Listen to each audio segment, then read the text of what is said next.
Baik, rekaman sudah dimulai. Kita masuk saja sekarang.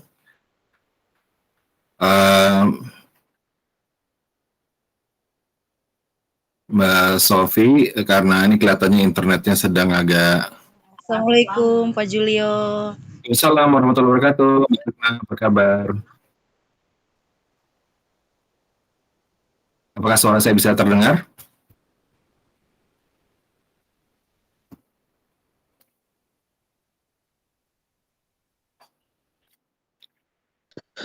Assalamualaikum Pak Julio dan kawan-kawan semua. Waalaikumsalam warahmatullahi wabarakatuh. Tes, apakah suara saya bisa terdengar? Kelihatannya agak terhambat ini internet. Cukup terdengar Pak Julio. Cukup ya. Baik, kalau gitu kita mulai saja. Auzubillahi minasyaitonirrajim. Bismillahirrahmanirrahim. Sekali lagi disampaikan Assalamualaikum warahmatullahi wabarakatuh. Waalaikumsalam warahmatullahi wabarakatuh. Waalaikumsalam warahmatullahi wabarakatuh. Bismillahirrahmanirrahim. Rabbis rohli sodri wa yassirli amri wahlul uqdatam min lisani yafqahu qawli. Asyhadu an la ilaha illallah wa asyhadu anna Muhammadan abduhu wa rasuluh. La ilaha illallah wahdahu la syarikalah lahul mulku wa lahul hamdu wa huwa ala kulli syai'in qadir. Wa asyhadu anna Muhammadan abduhu wa rasuluh la nabiyya ba'da. Allahumma shalli wa sallim wa barik ala Muhammadin wa ala alihi wa sahbihi wa salam amma ba'd. Alhamdulillah sahabat-sahabat semuanya, setelah sekian lama kita terpisah ya, kita bisa berjumpa lagi. Dan sebetulnya dalam kondisi sekarang ini, kalau kita perhatikan situasi sudah mulai membaik. Sebenarnya sih bisa saja kita sudah mulai ulang lagi tatap muka ya, insya Allah ya. Saya masih terus cari jalan bagaimana caranya untuk kita bisa mulai lagi sesi kita dengan tatap muka, digabung dengan sesi, jadi siapa yang bisa hadir ya kita bisa silakan hadir di tatap muka, karena di situ bisa jadi suatu bincang-bincang, suatu coaching ya, suatu tukar pikiran, tukar ide yang langsung di tempat. Nah, sekaligus kita bisa siarkan kepada yang kebetulan tidak bisa hadir gitu. Jadi idenya kayak gitu. Kayak apa ya? Podcast ya. Gayanya sekarang podcast. Bisa saja sih dilakukan begitu, betul nggak Mas Adi?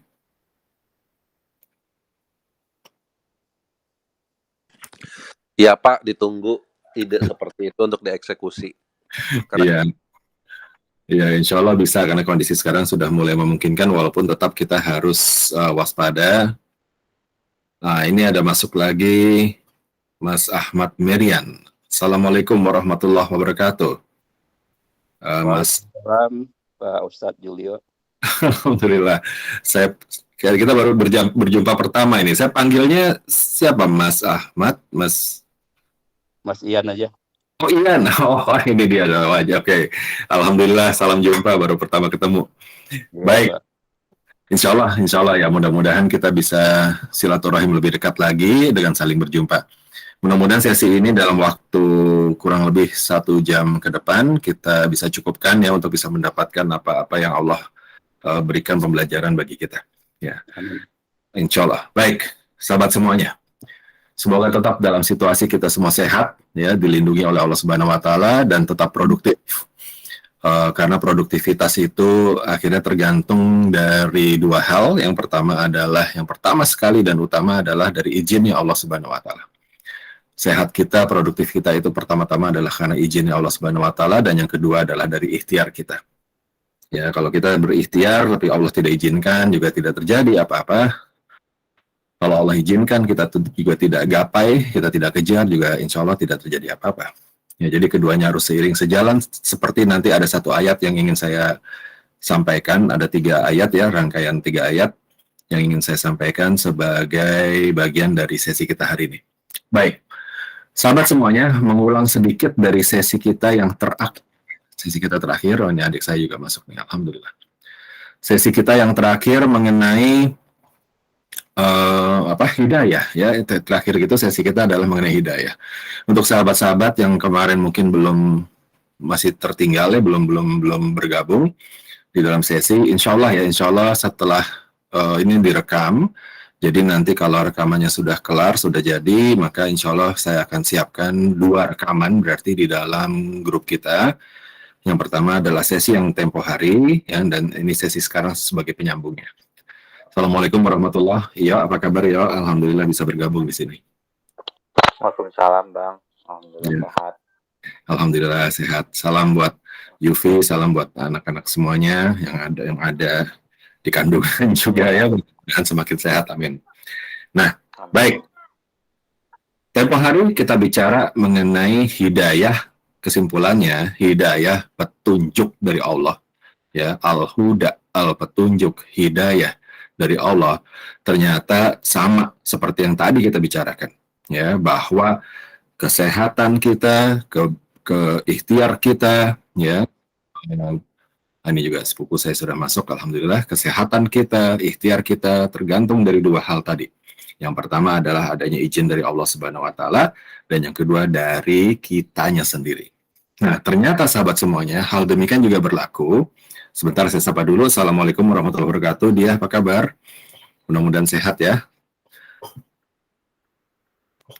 Alhamdulillah. Nah, itu dia sudah tampak wajahnya ya. Mudah-mudahan bisa diikuti juga dengan suami ya sesi ini ya, dan anak-anak. Baik, kita mau ulang lagi. Hidayah kita di sesi minggu lalu disimpulkan ternyata petunjuk dari Allah yang berupa hidayah tersebut itu perlu kita perjuangkan. Ya. Kita tidak bisa berdiam diri saja berdiam diri saja menunggu datangnya hidayah Allah Subhanahu wa taala. Kita tidak bisa meminta seseorang yang kita harapkan turun hidayah Allah kepadanya, ya, dengan kita hanya menunggu, tidak bisa, ya. Karena hidayah itu dari Allah Subhanahu wa taala turun dengan dua hal. Yang pertama adalah karena Allah memilih, karena Allah mengizinkan. Ya, memilih itu yang utama. Dan yang kedua karena kita mengupayakan. Jadi ternyata hidayah itu perlu diupayakan. Ya, selama ini kita suka berpikir ya sudahlah nanti insya Allah hidayahnya akan turun gitu kan. Kita tunggu gitu kan. Sebenarnya enggak. Hidayah itu dijemput sahabat semuanya. Hidayah itu dijemput. Sebesar apa kita menginginkan hal tersebut, maka sebesar itulah Allah akan membalasnya ya, dan mungkin lebih cepat lagi dari yang kita perkirakan. Salah satu bukti bahwa hidayah itu dikejar adalah kalimat yang selalu kita ucapkan pada saat kita sholat, ya, salah satu ayat dari Al-Fatihah. Ya, dari Al-Fatihah itu, ya kan, kita selalu meminta kepada Allah, ya kan, auzubillahi minasyaitonirrajim, ya kan. Ihdinas siratal mustaqim. Sebelumnya kita minta apa? Iyyaka na'budu wa iyyaka nasta'in. Ihdinas siratal mustaqim. Nah, sahabat semuanya, dua kalimat tadi hanya kepada Engkau iyyaka na'budu wa iyyaka nasta'in, hanya kepada Engkau ya Allah aku menyembah, dan hanya kepada Engkau aku minta tolong. Minta tolong untuk apa? Ya, ihdinas siratal mustaqim, ya kan? Yaitu tunjukkan aku jalan yang lurus, tunjukkan aku hidayah, tunjukkan petunjuk, kasih tahu petunjuknya ya Allah. Dari kalimat tersebut saja sebetulnya Allah sudah mengajarkan kepada kita. Rasulullah SAW sudah mengajarkan, mewasiatkan kepada kita bahwa petunjuk dari Allah itu diminta, petunjuk dari Allah itu dikejar, diupayakan, diusahakan. Nah, itu kesimpulannya. Ya. Jadi kita sayang sekali karena petunjuk dari Allah itu luas dan banyak sekali. Ya, luas dan banyak sekali, dan Allah siap untuk selalu memberikan petunjuknya, ilham-ilhamnya kepada orang-orang yang beriman, ya, kepada orang-orang yang bersabar. Ya, tetapi seringkali kita tidak bersabar, atau yang lebih celaka lagi, beberapa di antara kita menyombongkan diri untuk tidak meminta sama sekali, atau enggan untuk meminta. Ya, merasa diri kita sebagai sesuatu yang hebat, seseorang yang sanggup, gitu kan, membantu, atau seseorang yang sanggup mengatasi masalah-masalah. Sejatinya kita ini nggak bisa apa-apa sahabat semuanya, ya. Kita kayak boneka kertas, boneka wayang gitu kan, yang nggak bisa bergerak kecuali digerakkan. Kita ini seperti boneka Unyil zaman dulu ya, kalau sempat kita nonton si Unyil gitu kan, yang nggak bisa dia bergerak ke kiri ke kanan kecuali tangan orang yang menggerakkan. Ya, jadi itu kesimpulan di beberapa pekan yang lalu, ya, bahwa hidayah itu harus diperjuangkan. Nanti insya Allah saya susulkan dengan videonya supaya bisa semakin jelas. Nah, sekarang bagaimana cara hidayah itu diperjuangkan? Itu ada 3 pilar, sahabat ya. Ada tiga apa nih namanya? 3 tiang ya, tiga tiang supaya hidayah itu bisa kita jaga, bisa terus mendampingi kita. Ya, karena ada loh orang-orang ya nauzubillah min zalik ya yang hidayahnya menempel kepada dia, tapi suatu waktu hidayahnya ditarik oleh Allah Subhanahu Wa Taala. Nauzubillah. Ya, ada orang-orang yang hidayahnya selalu ada tapi dia tidak menyadari juga. Nauzubillah min zalik. Ya, ada orang-orang yang hidayahnya dibilang katanya tidak datang-datang hidayahnya, padahal sebenarnya datang setiap detik. Ya, tapi dia tidak menyadari. Tapi yang lebih celaka lagi itu tadi ya, ada orang yang ditarik hidayahnya oleh Allah Subhanahu Wa Taala. Nauzubillah min dzalik. Kenapa dia sampai sebegitu riskannya posisinya kok hidayahnya ditarik? Karena 3 pilar ini nggak dijaga. Ada tiga tiang ini yang nggak dijaga. Ya, sahabat semuanya, sebenarnya apa yang akan disampaikan pada hari ini kurang lebih mungkin sahabat-sahabat sudah pernah mendengar, tetapi korelasinya terhadap hidayah, korelasinya terhadap kita istiqomah mungkin perlu kita sesuaikan. Ya, bicara kita hari ini adalah 3 tiang. Tiang pertama yang disebut dengan tiang iman, tiang yang kedua adalah tiang Islam, tiang ketiga adalah tiang ihsan. Ya, betul sekali. Iman, Islam, ihsan. Iman, Islam, ihsan. Itulah tiang-tiang yang akan menjaga atau yang tempo hari kita sebut namanya adalah benteng hidayah.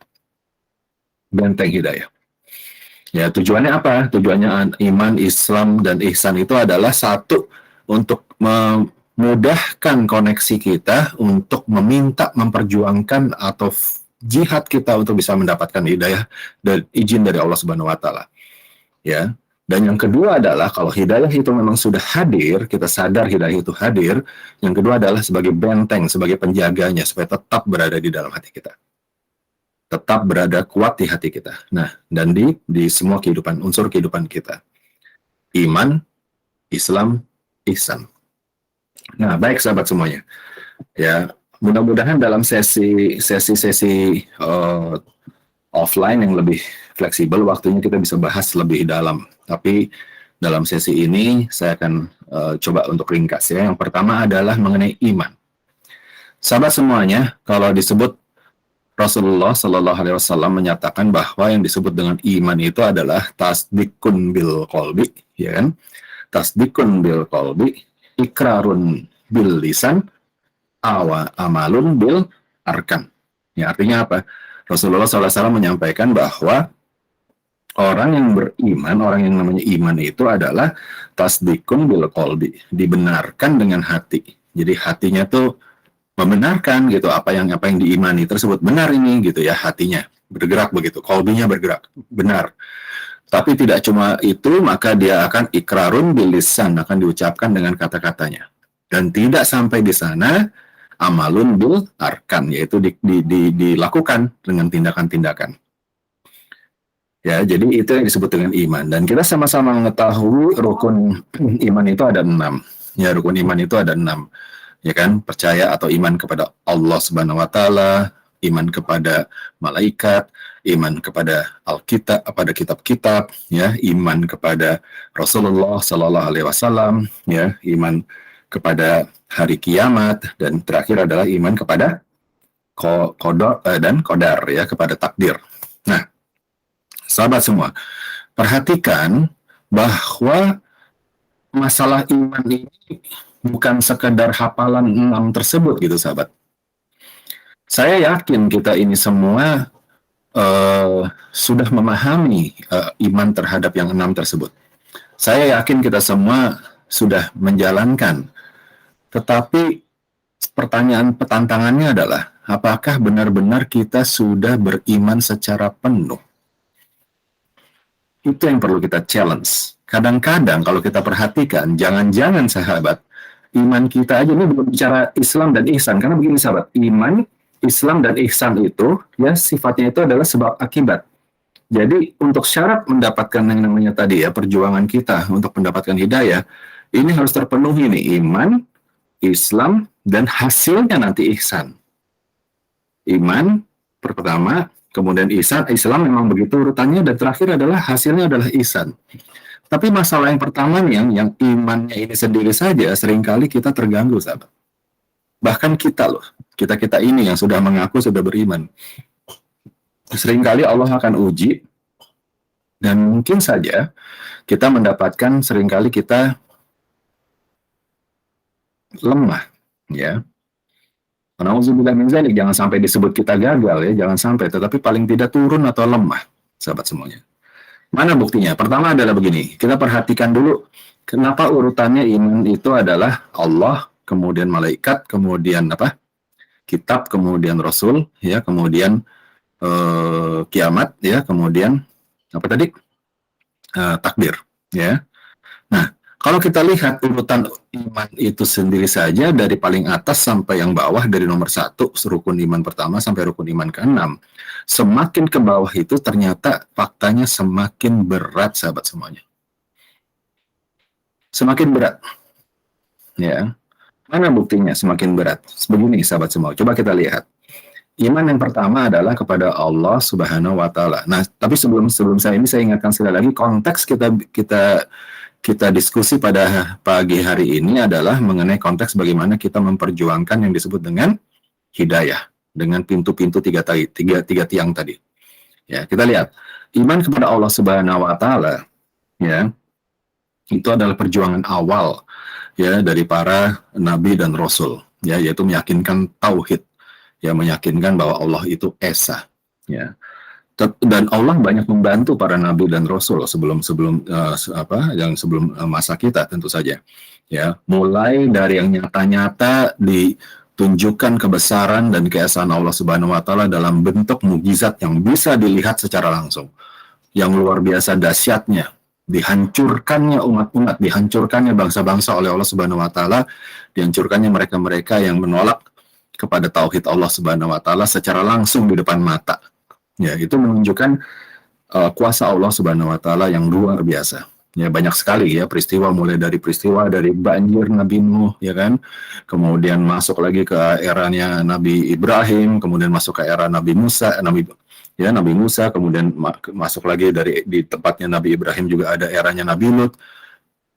Masya Allah, ya, di situ manusia itu benar-benar ditunjukkan siapa aku ini, kata Allah, kira-kira demikian. Ya. Kuasanya Allah itu ditunjukkan secara langsung, bisa dirasakan di depan mata, hancur, luluh lantak, ya kan, kalau Allah sudah mengeluarkan ketetapannya. Ya, laut dibelah, banjir seluruh dunia, ya, air ditinggikan setinggi lembu dari gunung, kota dihancurkan baik yang dengan angin maupun yang dengan petir, maupun yang dihancurkan ke dalam tanah, dan seterusnya, sahabat. Ya, dibalik dan seterusnya. Nah, itu di depan mata. Nah, sampai kemudian juga di era Rasulullah SAW, Allah menunjukkan begitu dahsyatnya kekuatan Allah Subhanahu wa Ta'ala. Banyak kisah-kisah yang terjadi, ya, yang menjadi bagian dari mukjizat Rasulullah SAW, baik yang secara langsung bisa terlihat maupun yang bisa dilihat hanya oleh kacamata iman. Ya, contohnya apa? Bulan yang terbelah, ya, kemudian pasukan yang bisa memenangkan dari 1-10, ya, di masa perang Rasulullah SAW. Kemudian ada satu lagi riwayat mengenai air yang mengalir dari jari-jari beliau yang bisa beliau mencelupkan tangannya ke dalam air, kemudian membagikan air tersebut sebagai wudhu untuk seluruh pengikutnya pada saat berada dalam perjalanan. Nah, itu yang masih bisa terlihat. Yang tidak terlihat, yang hanya bisa dilihat oleh mata iman, itu adalah salah satu yang terdahsyat, itu adalah Isra Mi'raj, kejadian Isra Mi'raj. Nah, sahabat semuanya, sehingga meyakini kepada Allah yang maha gaib, gitu ya, merupakan tantangan, tetapi ternyata manusia ini banyak yang terlena, ya. Itu sebenarnya sangat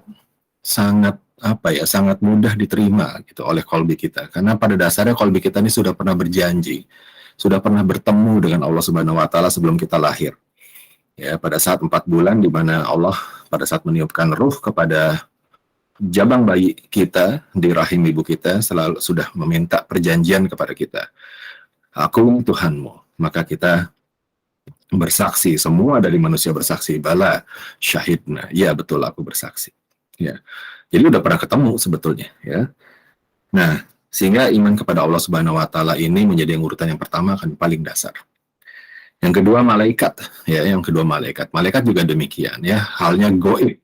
Ya, tetapi banyak sekali kisah-kisah atau manusia-manusia memang lebih mudah percaya, bukan lebih mudah percaya dalam arti kata hatinya itu gampang tergerak adanya eksistensi dari malaikat. Ya. Karena memang manusia mengakui adanya kekuatan di lain dirinya, gitu, ya. Itu banyak sekali sudah terjadi. Nah, cuma banyak yang salah nih, ya, ada yang banyak yang salah.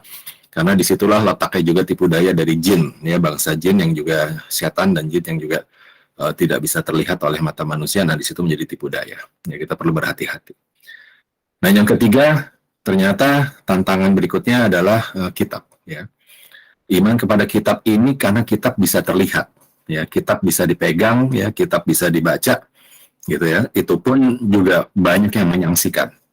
Banyak yang meragukan, ya kan? Emang ini Al-Quran dari mana? Gitu kan? Al-Quran ini tidak lain tidak bukan, ini adalah kalau banyak di dalam ayat Al-Quran itu selalu disampaikan oleh para orang kafir, Al-Quran ini adalah sihir yang nyata, gitu kan? Nah, ini suatu tantangan, ya, tetapi dia masih bisa dipegang, ya, masih bisa dipegang.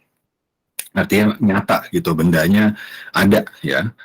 Nah, itulahnya. Tapi walaupun demikian, tantangan-tantangan yang selanjutnya adalah kitab-kitab tersebut masih apa istilahnya valid atau tidak, gitu kan. Ada kitab-kitab yang sekarang sudah tidak valid tapi tetap beredar, ya, karena dibuat oleh campuran dari manusia. Sementara Quran ini adalah tidak lain tidak bukan wahyu yang diwahyukan, yang dijaga oleh Allah Subhanahu wa taala sendiri. Nah, ini saja sudah menjadi tantangan berat untuk manusia, ya, untuk bisa beriman apakah benar demikian. Ya, yang berikutnya adalah Rasul. Nah, apalagi yang namanya Rasul, terutama Rasulullah Shallallahu Alaihi Wasallam, ya kan, tantangannya berat sekali pada saat manusia pada tempo hari itu harus beriman kepada Rasulullah Shallallahu Alaihi Wasallam. Karena apa? Karena masa yang cukup lama gitu dari kenabian sebelumnya, ya, Nabi Isa menuju kepada Rasulullah Shallallahu Alaihi Wasallam itu panjang sekali, ya. Nah, lebih-lebih kita nih sahabat semuanya, kita ini sudah tidak didampingi secara langsung oleh Rasul dan Nabi yang hidup. Betul ya, karena sudah dijanjikan oleh Allah Subhanahu wa taala Rasulullah sallallahu alaihi wasallam adalah nabi terakhir. Ya kan?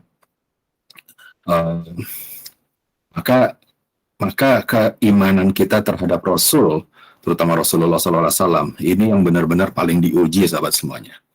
Tidak heran maka Rasulullah sallallahu alaihi wasallam pernah menyampaikan dalam salah satu sabdanya beliau adalah bahwa tahukah kalian, katanya kepada para sahabat, siapakah para pengikutku yang terbaik?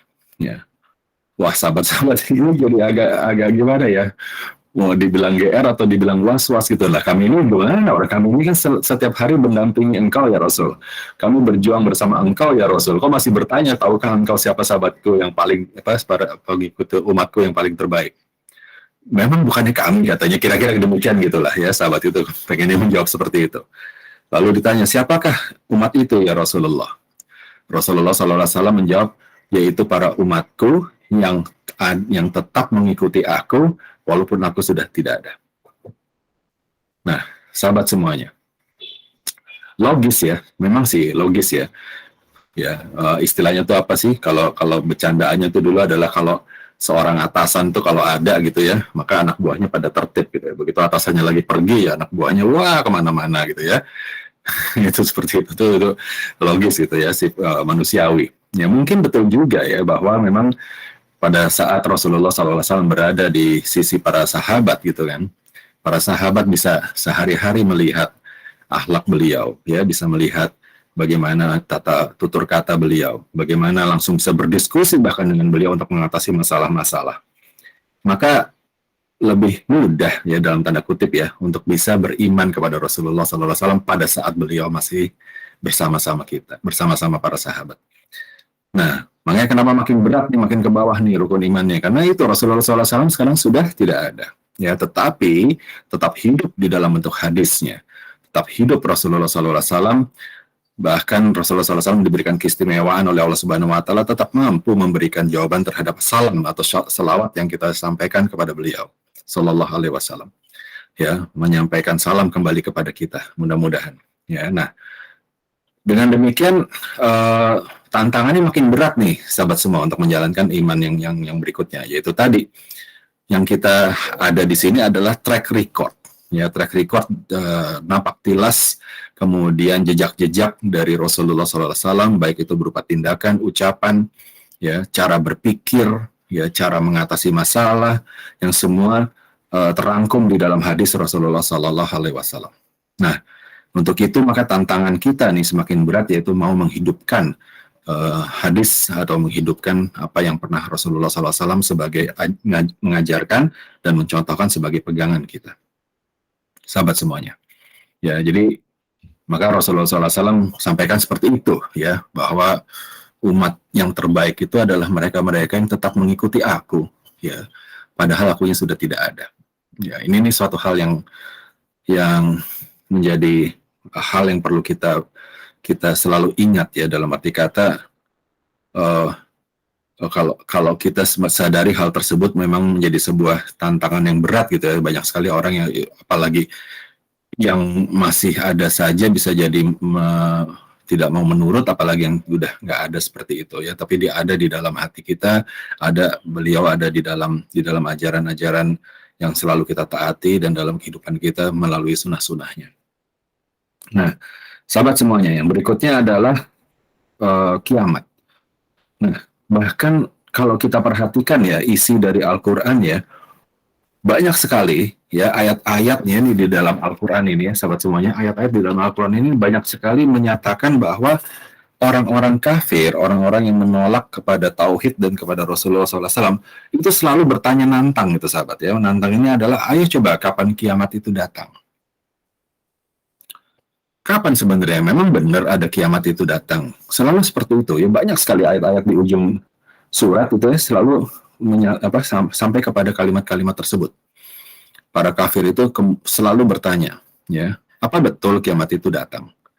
Apa betul bahwa kita semua nanti yang sudah hancur luluh di dalam kuburan akan dibangkitkan? Apa betul? Emang demikian? Emangnya benar kayak begitu? Gitu kira-kira. Ya. Nah, jadi tidak cukup itu, ya. Mereka mungkin sudah mulai memahami, ya, mulai memahami adanya Allah, sudah yakin, kemudian adanya iman, bahkan Rasulullah juga sudah mulai diyakini. Tapi kemudian tantangan terakhirnya adalah, emang betul ada kiamat? Ya. Nah, itu adalah ternyata makin ke bawah, penolakan terhadap iman itu tuh makin deras tuh, ya, makin kuat.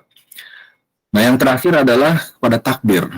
Nah, ini juga yang sering kali nih, takdir ini bahkan yang paling sulit untuk kita imani. Dalam arti kata, seringkali kita sok tahu dan berontak terhadap takdir kita. Bahkan jangan-jangan kita sendiri juga demikian. Ya, bentuknya kita berontak terhadap takdir kita adalah biasanya bentuknya rasa kecewa. Ya, biasanya bentuknya rasa amarah. Biasanya bentuknya rasa putus asa yang sangat tidak diperbolehkan oleh Islam, ajaran Islam. Ya, sahabat semua. Nah, takdir, kita sudah sering berdiskusi dan sudah sering kita bicara mengenai bahwa kita itu melompat dari satu takdir kepada takdir yang lain. Sudah sering kita diskusikan mengenai bahwa kita itu memilih dari dua arah yang selalu diilhamkan oleh Allah Subhanahu Wa Taala. Betul tidak, ya? Surat Asy-Syams ayat 8, 9, 10. Tolong dilihat lagi. Surat Asy-Syams ayat 8, 9, 10. Ya, tolong dilihat lagi. Kita tuh lompat tuh dari kanan atau kiri setiap detik, ya. Kita melompat dari apakah menuju yang rute atau jalan yang fujur ke kiri atau jalan yang takwa ke kanan. Ya, dan Allah tidak punya kepentingan apa-apa terhadap sikap kita, terhadap pilihan kita. Kita yang punya kepentingan banyak terhadap Allah Subhanahu Wa Taala. Ya, Allah tidak butuh kita selalu berada di jalur takwa, tetapi kita yang sangat membutuhkan itu. Nah, tapi seringkali adalah pada saat kita tidak memahami bahwa sebenarnya takdir itu, ya, sudah ditetapkan oleh Allah dan sifatnya kita mampu melompat dari satu takdir ke takdir yang lain. Yang ada adalah kita sering meratapi atau sering kita berkeluh kesah atau sering kita berputus asa terhadap apa yang Allah berikan. Ya, tidak mencintai, tidak ridho terhadap apa yang Allah berikan. Nah, ini untuk orang-orang yang beriman saja, yang mengaku beriman, jangan-jangan antara kita pun demikian, itu saja sering terjadi. Ya, sering terjadi gitu. Karena ini yang ternyata berat untuk bisa kita lalui, ya, mempercayai sebuah takdir. Kan seringkali kita berontak, nggak mungkin seperti itu. Misalkan kita sampai mendapatkan sesuatu atau kita sesuatu yang kita tidak kehendaki, kenapa bisa? Apa salah saya? Kenapa ini terjadi? Harusnya tidak demikian dan seterusnya. Ya, nah, sahabat semuanya, kalau kita berada di dalam sebuah frekuensi keimanan yang baik dan ideal adalah semua yang 6 tadi itu saling mengisi dan tidak saling melemahkan. Contohnya begini, kalau kita mendapatkan suatu, sekarang begini ya sahabat semuanya ya, iman, lalu kalau kita beriman kepada Allah dan kita yakin bahwa semua itu terjadi karena izinnya Allah Subhanahu wa taala, ya. Ya, nah, maka kita akan lebih mudah melihat terhadap takdir Allah apapun yang terjadi pada diri kita. Tetapi perhatikan. Jadi kita beriman ya kepada kuasanya Allah bahwa ini semuanya sesuai dengan apa yang ada di Al-Qur'an, ada sesuai jalur yang ada di Lauh Mahfuz, ya, semua kita sudah beriman mengenai itu. Lalu kita mendapatkan sebuah kondisi ya yang mungkin pada saat itu tidak sesuai dengan apa yang kita inginkan. Ya, tetapi kita sudah beriman nih bahwa kita ini adalah bagian dari izinnya Allah. Ya, kita sudah beriman tersebut. Ya. Cuma perhatikan sahabat, perhatikan. Yang Allah instruksikan, yang Allah minta kepada manusia, ya, adalah berserah diri, bukan menyerah. Sekali lagi, yang Allah perintahkan kepada manusia adalah berserah diri, bukan menyerah. Maksudnya apa? Jangan gunakan alasan-alasan seperti misalkan memang ini, kalau ya mas sahabat semuanya ya, pada saat kita mencapai suatu kondisi yang mungkin tidak sesuai dengan apa yang kita inginkan, lalu kita bilang ya sudah, ini adalah sesuatu yang memang sudah qadarullah dan kita tidak mau membuat perbaikan-perbaikan, maka di situ letaknya kelengahan kita. Pada saat itu, pada titik tersebut, itu adalah takdirnya sahabat semuanya. Qadarullahnya seperti itu. Qadarnya seperti itu, bahwa kita ditempatkan oleh Allah berada dalam situasi demikian. Ya, itu takdirnya. Tetapi tujuannya kita berada di titik takdir tersebut adalah supaya kita melompat kepada takdir berikutnya dengan melakukan perbaikan-perbaikan. Itu sahabat yang suka kita lengah. Seringkali seringkali sahabat-sahabat kita, ya, bukan yang di sini ya, tapi yang sering kita coba dengar gitu ya dari lingkungan gitu kan. Pada saat mereka menerima sebuah takdir, ya sudah mereka selesai sampai sana titiknya. Ya sudah, seperti inilah yang sudah ditetapkan. Ya, seperti inilah yang memang Allah sudah izinkan gitu kan. Dan saya tidak mau melangkah lebih jauh lagi. Saya merasa tidak perlu berbuat lebih jauh lagi. Kenapa? Karena memang sudah begini kok. Sudah seperti ini takdirnya. Nah, sahabat semua, disitulah letak lengahnya kita terhadap qada dan qadar. Jadi sudah tinggi keimanannya terhadap 5 yang di atas, tapi justru yang di 6 itu lengah. Ya, sudah baik keimanannya bahwa ini semuanya memang sudah suratan gitu ya, sudah suratan. Nah, tetapi kita tidak mau berbuat sesuatu yang membuat menjadi perbaikan-perbaikan. Perbaikan-perbaikan itu tidak harus selalu terhadap kasus atau hal yang terkait dengan kondisi tadi. Contoh sahabat ya, contoh konkretnya seperti ini. Misalnya adalah kita mendapatkan sebuah ketetapan, misalnya nih ya sahabat semuanya ya, kita mendapatkan sebuah ketetapan tidak lulus ujian misalnya. Kita ada ujian nih, ujian naik kelas gitu misalkan, atau ujian sertifikasi. Nah, kita tidak lulus gitu ya. Kemudian kita sangat paham bahwa kita tidak lulus ini karena apa? Karena kita ini adalah qadarnya Allah. Ya sudah qadarullah kita tidak lulus. Ya, tetapi kemudian kita lengah sampai di situ, ya sudahlah kita tidak lulus, kita perlu berarti tidak berbuat perbaikan-perbaikan. Padahal yang diminta oleh Allah adalah bikinlah perbaikan-perbaikan dari setiap takdir yang engkau temui. Nah, selalu berbuat perbaikan-perbaikan lebih baik lagi. Itu yang namanya istiqomah seperti itu. Nah, tetapi lihat, perbaikan-perbaikan dari yang dilakukan untuk hal tadi ya, qadarullahnya adalah tidak lulus ujian. Perbaikan-perbaikannya ternyata yang diminta oleh Allah atau yang kita coba lihat lagi dengan melihat diri kita sendiri, ternyata tidak harus selalu belajar ulang.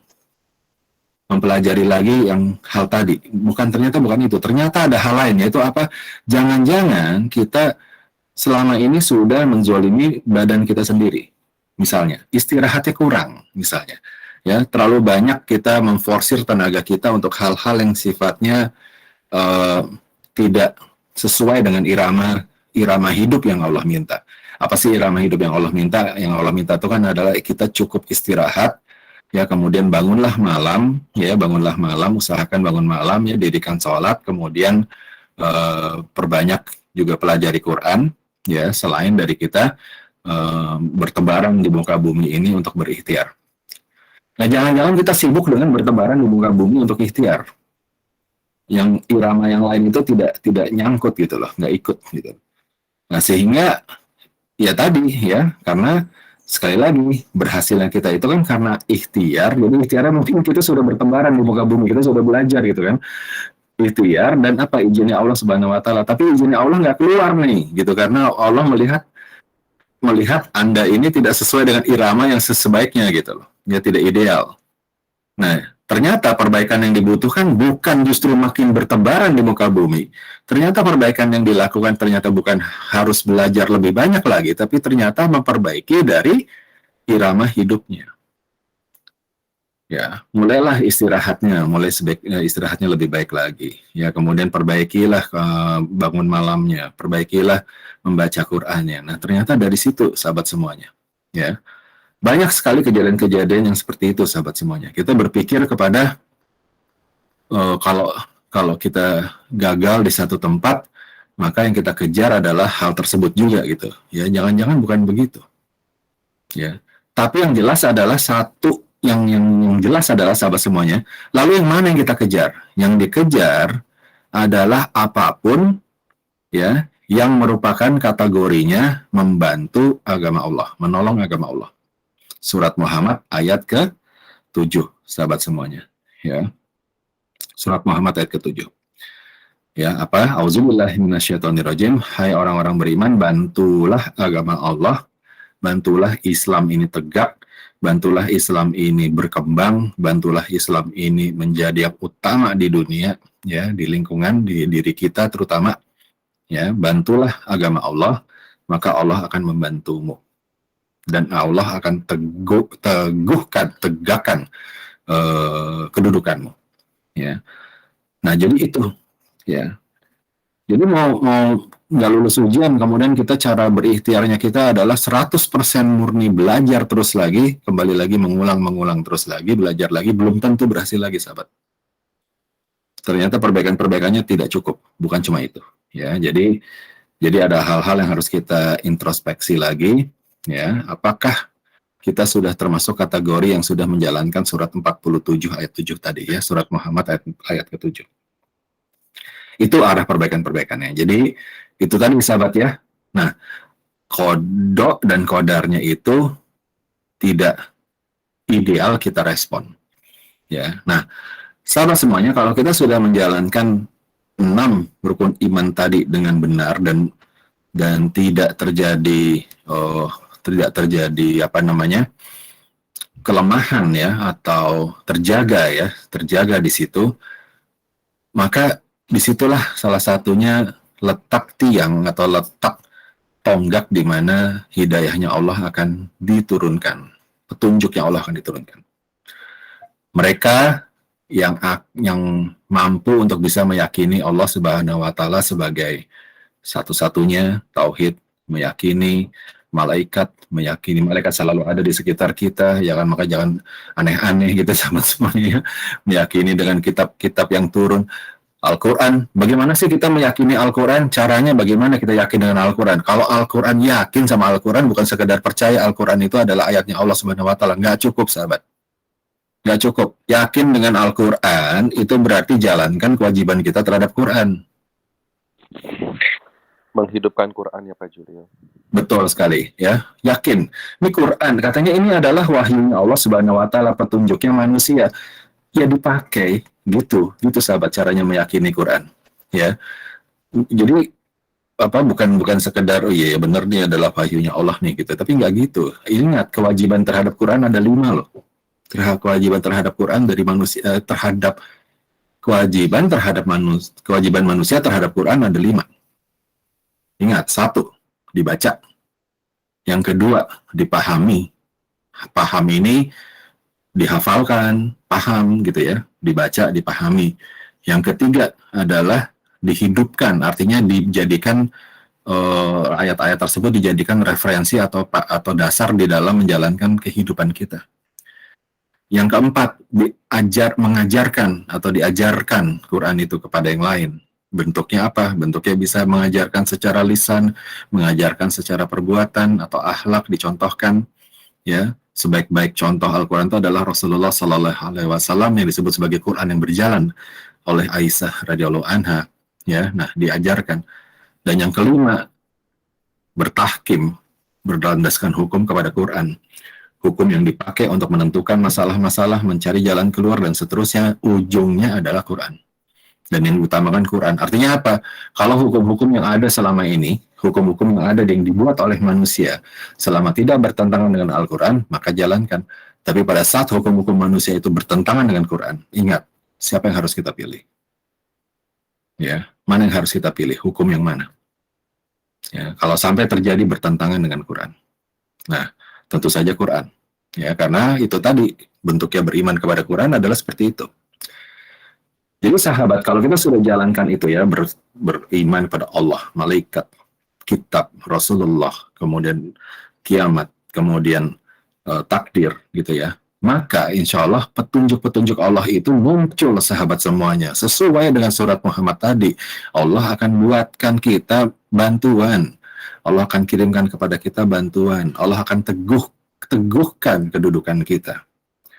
Kedudukan kita yang teguh itu bisa macam-macam sahabat semuanya. Jangan kadang-kadang kita terpikir berarti kedudukan yang teguh maka peringkat kita naik, maka kita status sosial kita naik, maka kekayaan kita naik.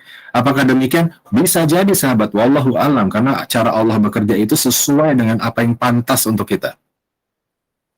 Ya, apa yang dipantaskan kepada kita untuk kita emban. Ada orang yang begini sahabat, seseorang ya yang kepengen menjadi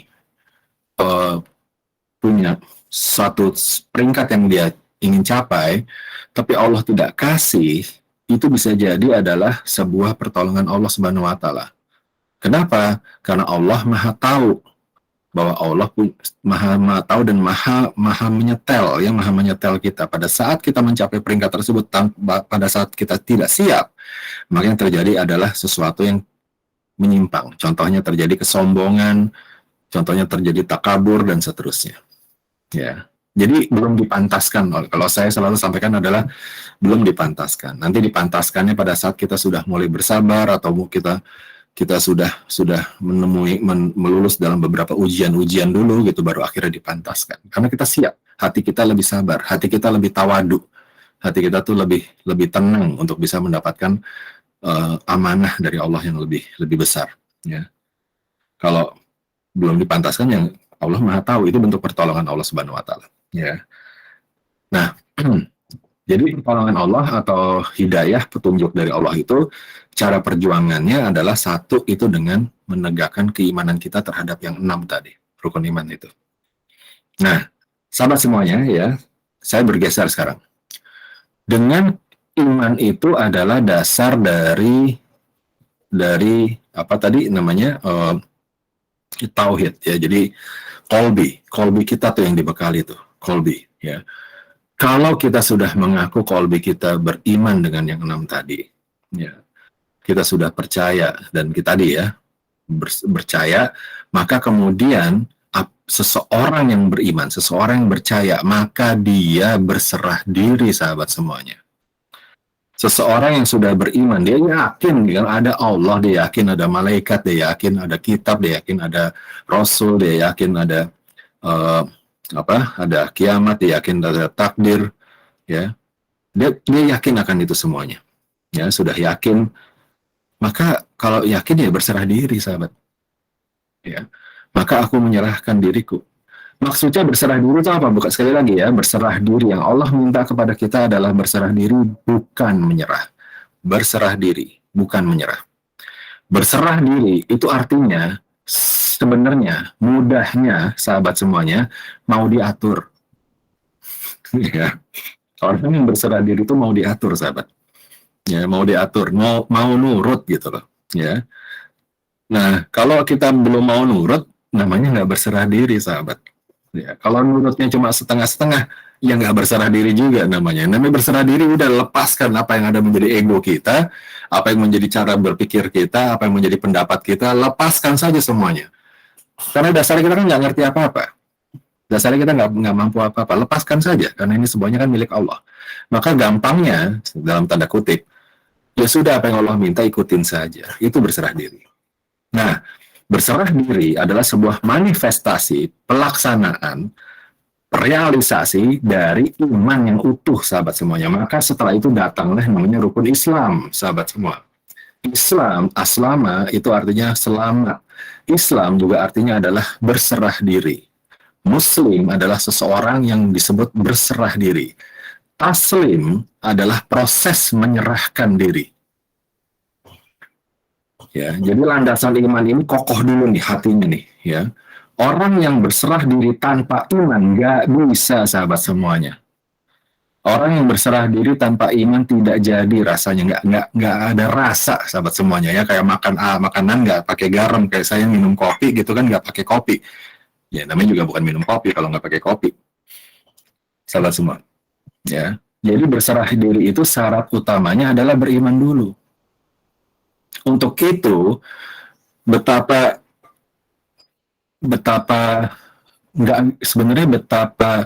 gini, sahabat, eksekusinya mudah, tetapi ya sejatinya tidak mudah, tidak semudah itu. Lihat rukun Islam yang pertama. Ya, apa rukun Islam yang pertama? Yaitu syahadat, betul ya? Rukun Islam yang pertama syahadat, ya. Pengakuan Allah Esa dan Muhammad Rasulullah SAW, Allah tidak ada Tuhan selain Allah, dan Muhammad Rasulullah SAW adalah utusan Allah. Ya, pengakuan. Apa sulitnya lidah kita mengucapkan itu, sahabat? Asyhadu an la ilaha illallah wa asyhadu anna Muhammad Rasulullah.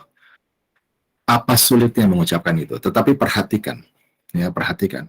Seseorang yang sudah dibekali ilmu di dalam kalbunya mengenai Allah, mengenai Rasul, mengenai kitab, mengenai yang enam tadi, ya, yang tadi, dan dia benar-benar meyakini, seseorang yang sudah benar-benar berpegang kepada rasa percaya, ya, imannya kepada 6 hal tadi, maka untuk mengucapkan la ilaha illallah Muhammad Rasulullah, hatinya bergetar. Gak semudah, segampang lepas begitu aja. Perhatikan, sahabat. Coba sekarang, sahabat, nanti setelah acara ini, setelah sesi ini, perhatikan. Coba ucapkan la ilaha illallah Muhammad Rasulullah. Ya. Apa yang kita rasakan? Kalau kita masih merasakan ringan, coba lagi, ucapkan lagi. Sampai sewaktu-waktu sahabat semua bisa merasakan bahwa ucapan itu tidak sembarangan. Ya. Ada beberapa konsekuensi. Kita baru bicara yang satu hal ini, ya, mengenai syahadat. Ada beberapa kondisi di dalam rukun Islam yang pertama ini. Ya, yang pertama terkait dengan cara, dan yang kedua adalah terkait dengan proses. Ya. Caranya adalah tentu saja syahadat itu diucapkan itu dengan penuh kesadaran, penuh pemahaman, dan penuh keimanan mengenai keesaan Allah dan Rasulullah SAW sebagai utusan Allah, sebagai Rasul. Ya, itu mengandung konsekuensi. Jadi mengandung konsekuensi. Kalau kita sudah sampaikan ucapan tersebut, ya kan, kemudian kita masih ada ilah lain, masih ada Tuhan yang lain,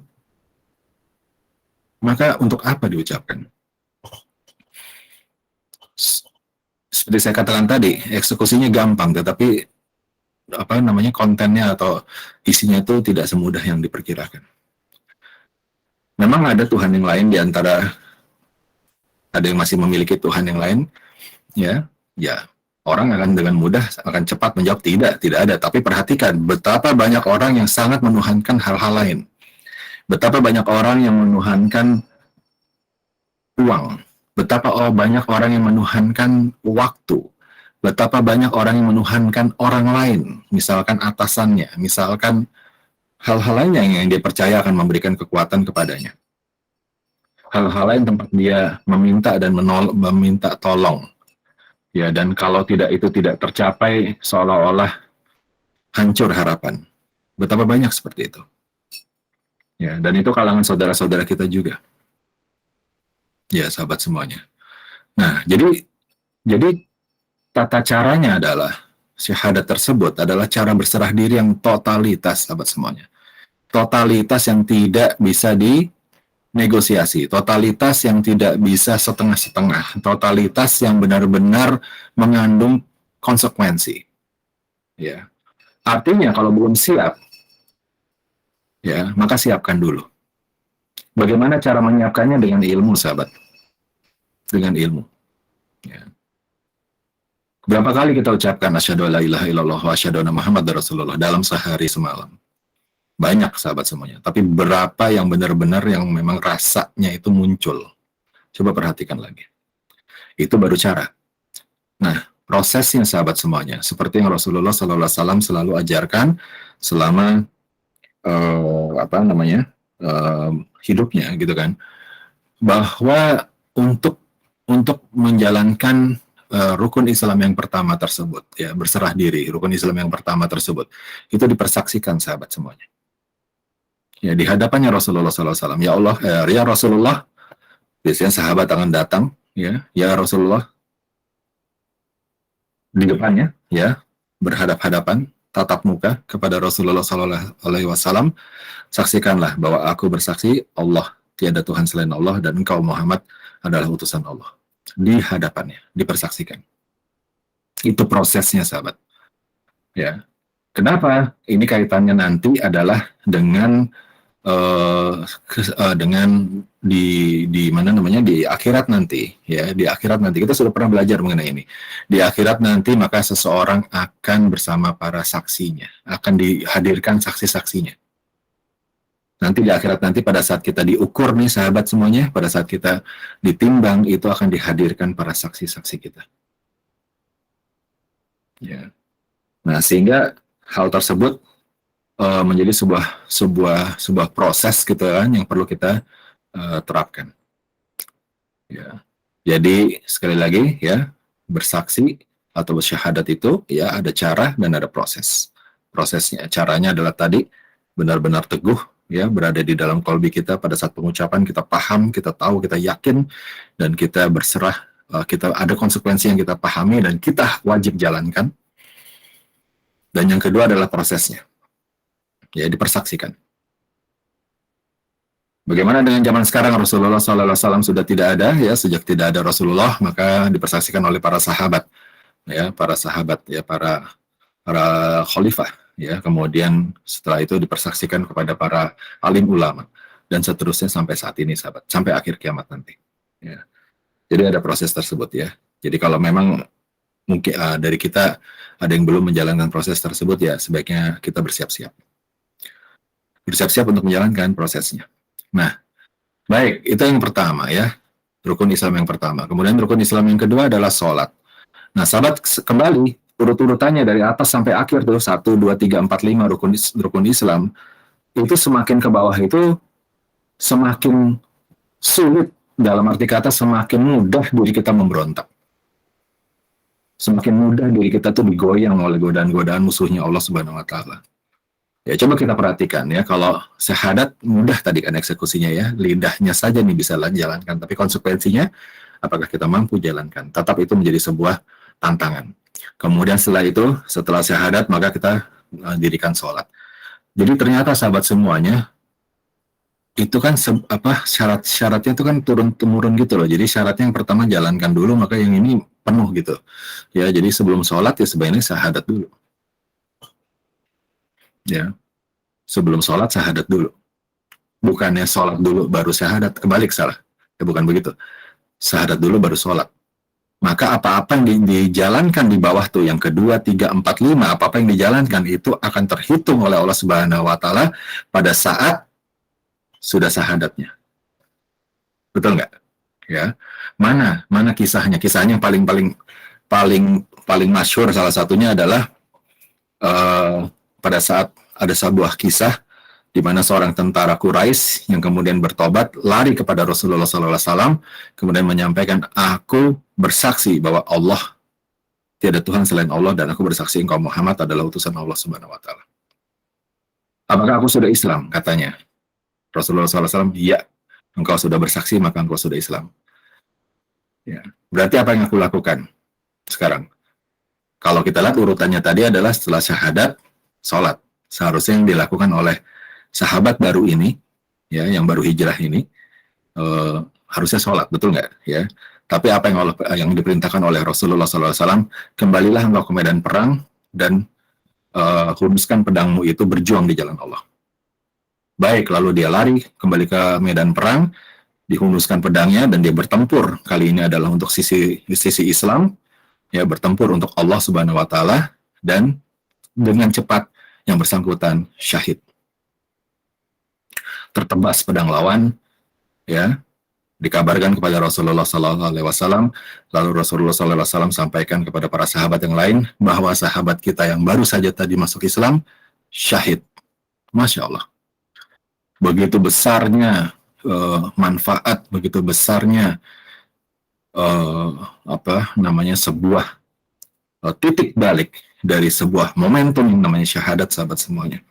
Andai kita paham maknanya, sahabat semuanya. Nah, mengenai hal ini kita akan khususkan di lain kesempatan, ya. Kita lanjutkan dulu. Jadi belum sholat gitu, ya, Pak sahabat yang baru tadi, ya, belum sholat ya, bahkan langsung syahid, ya, langsung syahid, wafat di dalam pertempuran yang disaksikan oleh Allah Subhanahu Wa Taala, langsung syahid, dan langsung Rasulullah SAW dia terhitung syahid, dan kita tahu semua ganjarannya seseorang yang terhitung syahid surga. Belum sholat padahal, sahabat semuanya, ya. Nah, baik, sehingga makin ke bawah ini ternyata makin mendapat pertentangan dari diri kita, ya. Sholat, kemudian apa? Saum, ya. Betapa banyak orang yang saum. Kita ingat, ya, sering kita sudah bahas, kita sudah beberapa kali Ramadan kita berjumpa nih, sahabat, ya, bersama-sama, ya. Dan selalu diingatkan, saum Ramadan tuh bagaimana? Bukan puasa, sahabat, ya, bukan puasa. Saum Ramadan tuh benar-benar puasa itu cuma bagian kecil dari saum, ya, sebagian sedikit dari saum, yaitu menahan lapar dan haus, itu cuma separuh dari saum, ya. Selebihnya itu adalah menahan syahwat dan seterusnya. Makin bersandar kepada Allah Subhanahu Wa Taala itu bagian dari saum, ya. Nah, kita udah sering mengingatkan. Nah, ternyata itu juga makin terjadi penolakan orang untuk saum. Banyak yang alasannya yang saum, banyak yang menjalankan ibadah saum yang tidak sesuai, ya. Banyak orang yang menjalankan puasa tetapi tidak saum, sahabat semuanya. Mudah-mudahan bisa dipahami hal ini. Nanti pelan-pelan kita coba refresh lagi, ya, tapi pernah kita bahas. Zakat, sahabat semuanya, zakat. Banyak yang orang membayar zakat karena bulan Syawal, ya, karena karena zakat fitrah. Tapi dia lupa gitu, ada bagian-bagian dari setiap amanah yang Allah berikan dalam bentuk pendapatan, di situ ada hak orang lain, namanya zakat. Ya. Artinya kalau kita tidak menjalankan hal tersebut, apakah kita disebut dengan orang-orang yang berserah diri? Yang namanya berserah diri itu adalah benar-benar totalitas. Kita tidak terpikir apalagi versi pikiran kita tidak terpikir apalagi versi pendapat kita, bukan. Tapi yang kita terpikir fokus adalah versi pendapat Allah Subhanahu Wa Taala dan Rasulullah Sallallahu Alaihi Wasallam.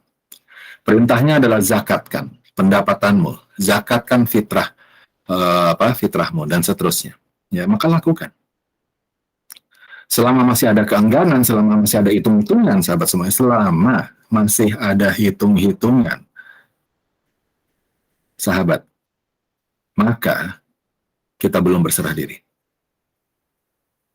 Berserah diri itu berarti benar-benar kita mau diatur. Ya. Jadi ternyata kalau kita lihat dari uraian ini makin ke bawah makin sulit ya sahabat ya, ternyata ya. Betapa banyak dari kita, saudara-saudara kita yang berpikir tuh ya, aduh masih harus bayar ini dan itu, masih ada hutang ini dan itu, udahlah zakat nanti sajalah. Pajak, jadi kesana-sana ya, nggak apa-apa ya. Yang urusannya yang kayak begitu gitu ya, diutamakan. Ya, padahal itu urusannya sesama manusia. Ya, tapi yang sama Allah diabaikan. Jangan sahabat semuanya. Nanti dibilang sama Allah engkau tidak berserah diri. Atau belum totalitas berserah dirinya. Jangan. Ya. Mengingatkan sekali lagi sahabat semuanya, ya, zakat itu terkena terhadap semua pendapatan kita. Ya, ada bagian dari orang lain di situ. Ya, jangan disimpan, jangan ditahan. Keluarkan saja dan lihat ternyata kekayaan kita yang sebenarnya bukan yang kita simpan. Kekayaan kita yang sebenarnya yang nanti menjadi teman kita pada saat wafat kita adalah yang kita keluarkan di jalannya Allah Subhanahu wa taala. Salah satu bentuknya adalah zakat. Ya. Baik, yang terakhir ya di dalam rukun Islam itu adalah apa? Haji. Ya. Nah, haji ini juga unik nih sahabat semuanya ya. Betapa banyaknya kita menyaksikan mereka-mereka yang berkisah mengenai perjalanan luar negerinya. Berkisah mengenai pengalamannya di sana, di sini, dan sangat bangga terhadap pengalaman tersebut.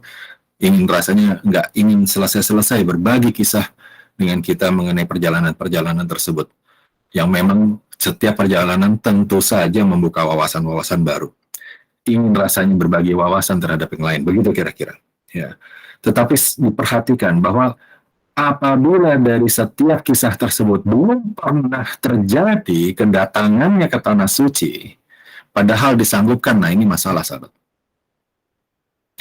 Berhaji bila mampu, kata Allah Subhanahu wa taala. Ya.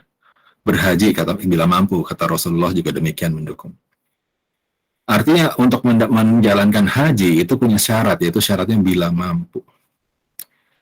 Kita sudah belajar ya di ayat penutup Al-Baqarah ya, salah satunya adalah bahwa kita itu dipantaskan ya, untuk ujian kita itu dipantaskan dengan sesuai kemampuan kita. Ya. Jadi memang belum tentu setiap orang memang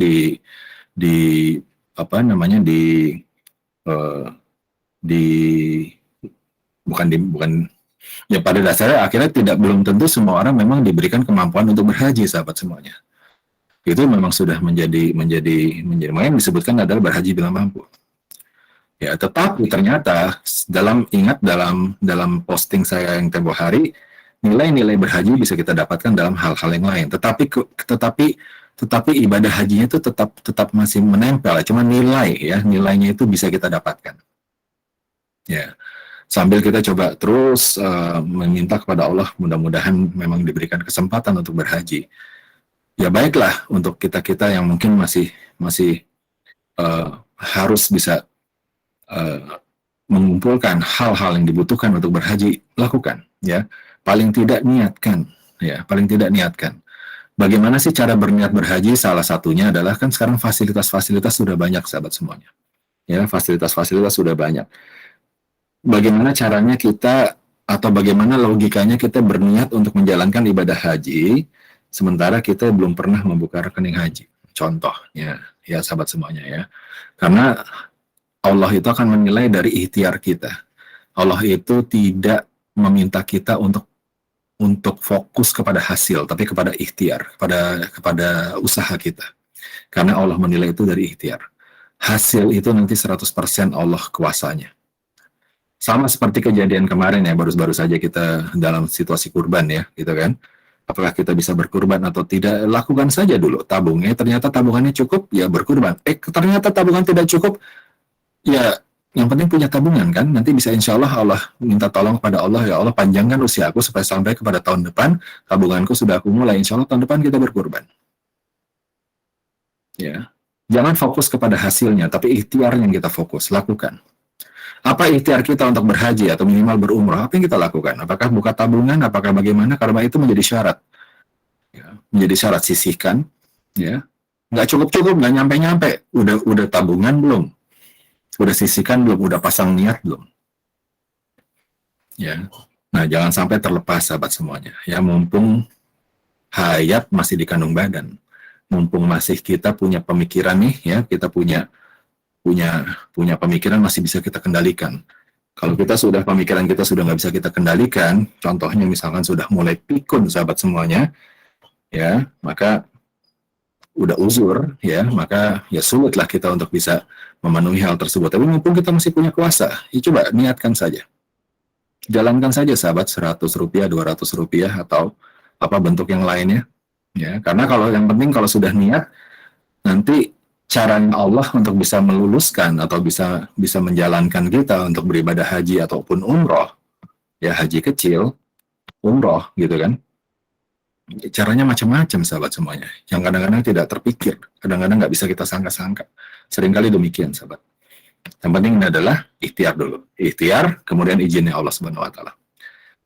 Nah sahabat semuanya, cuma yang lebih memprihatinkan adalah mereka-mereka yang sudah diberikan kemampuan. Mereka-mereka yang sudah diberikan kemampuan, baik kemampuan fisiknya masih sehat, kemampuan keuangannya sangat memungkinkan, kemampuan waktunya bisa diatur dan seterusnya sahabat semuanya. Ya, dimana menjalankan ibadah yang kelima ini, menjalankan rukun yang kelima ini, itu sebenarnya tidak ada, hampir dilihat secara kasat mata itu tidak ada halangan, ya. Tapi terpikir sedikit saja untuk bertamu, ya, ke Baitullah, itu tidak ada. Sedikit saja terpikir niat gitu kan untuk bisa berjalan ke sana, itu yang terpikir adalah letihnya, susahnya di sana, bertemu dengan banyak orang yang katanya para pembina haji dan umroh itu adalah bekal terbaik untuk berjalan ke tanah suci adalah sabar, karena ujian di sana akan begitu banyak. Itu yang terpikir.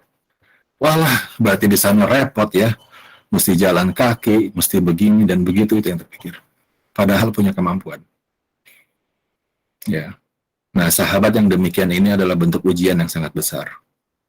Dan ini adalah tantangan yang tadi disampaikan, seberapa berserah dirinya kita.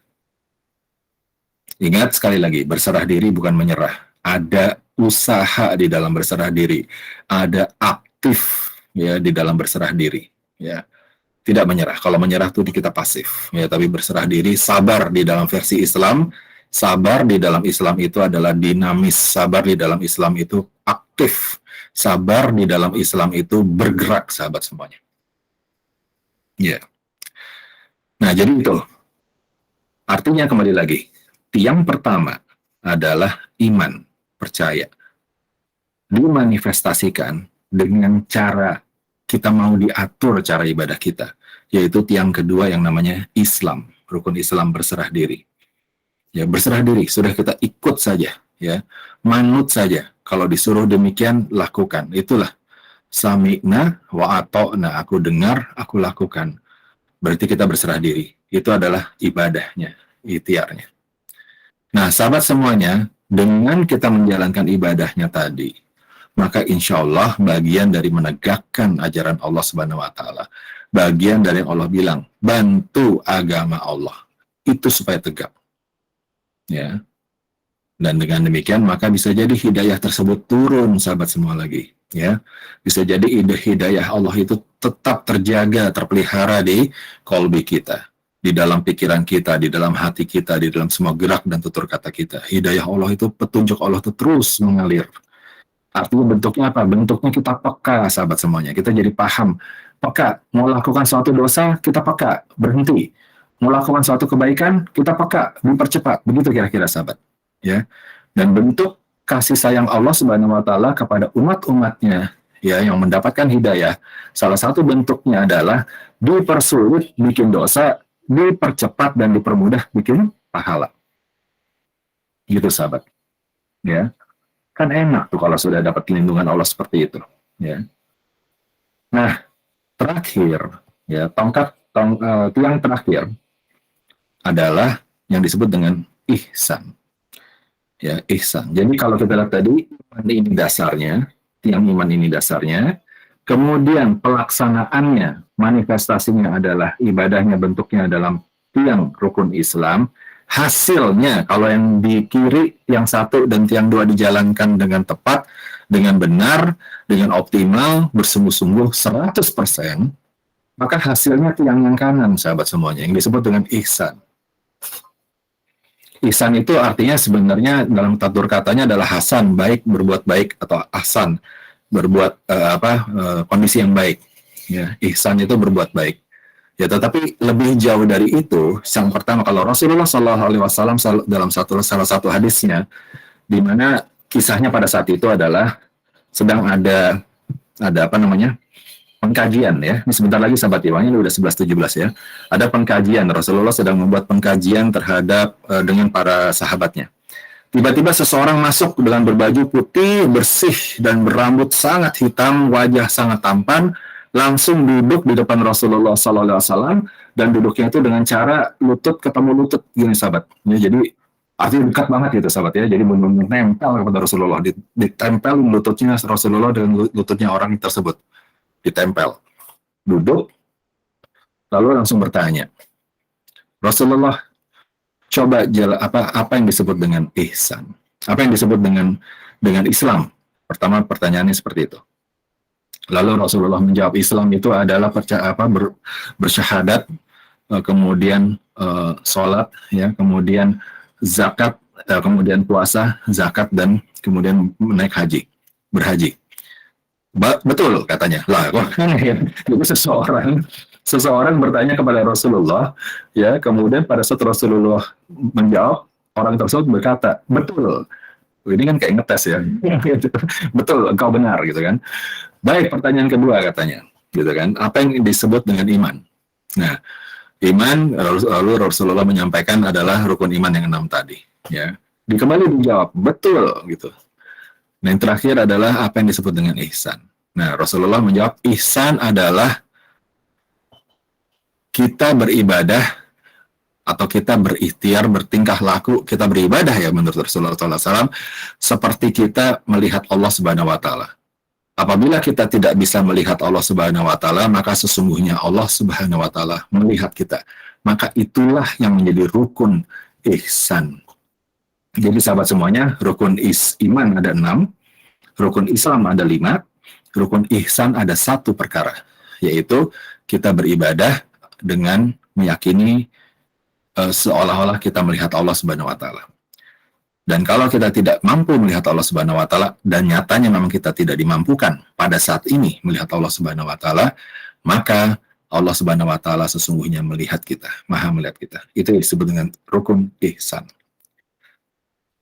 Lalu orang tadi, saya lanjutkan ceritanya. Orang tadi melanjutkan pertanyaannya dengan apa yang disebut dengan ceritakan kepadaku mengenai kiamat. Kapan terjadi kiamat, gitu kan? Maka Rasulullah SAW menyampaikan, yang ditanya sama-sama nggak tahunya dengan yang bertanya. Ya, yang ditanya tidak lebih tahu dari yang ditanya. Begitu kata Rasulullah SAW. Yang ditanya tidak lebih tahu dari yang bertanya. Baiklah, katanya, kalau begitu coba tunjukkan atau ceritakan mengenai ciri-cirinya. Nah, maka Rasulullah SAW bercerita atau menyampaikan mengenai ciri-cirinya. Salah satunya adalah orang-orang yang melahirkan tuannya. Sahabat, udah terjadi belum sekarang ya orang-orang melahirkan tuannya? Ya. Betapa banyak kita melihat fenomena kita melahirkan seseorang anak yang kemudian anak tersebut menjadi majikan kita. Betul nggak sih? Betapa banyak seseorang orang tua yang kemudian seolah-olah anaknya menjadi majikannya. Ya, subhanallah. Ya. Berarti sudah dekat ya sahabat semuanya ya dengan masa yang diperjanjikan. Nah, bangunan yang tinggi-tinggi, salah satunya juga Rasulullah SAW menyebutkan, betapa banyak kita lihat sekarang bangunan tinggi-tinggi, bahkan salah satu bangunan yang tingginya banget sahabat semuanya, gede banget, ada di samping Ka'bah. Subhanallah, ya. Itu perlu kita jadikan renungan sahabat ya. Salah satu bangunan yang ditinggikan oleh manusia dengan sengaja, ternyata ada di samping Ka'bah sekarang ini. Ya. Gitu. Nah, memprihatinkan sebetulnya. Nah, sahabat, akhirnya orang tersebut berlalu, maksudnya pergi, ya, dan hadis ini dari Umar, dan Umar di apa rumah radhiyallahu an, kemudian disamperi ditanya oleh Rasulullah SAW, tahukah engkau siapa tadi itu orang?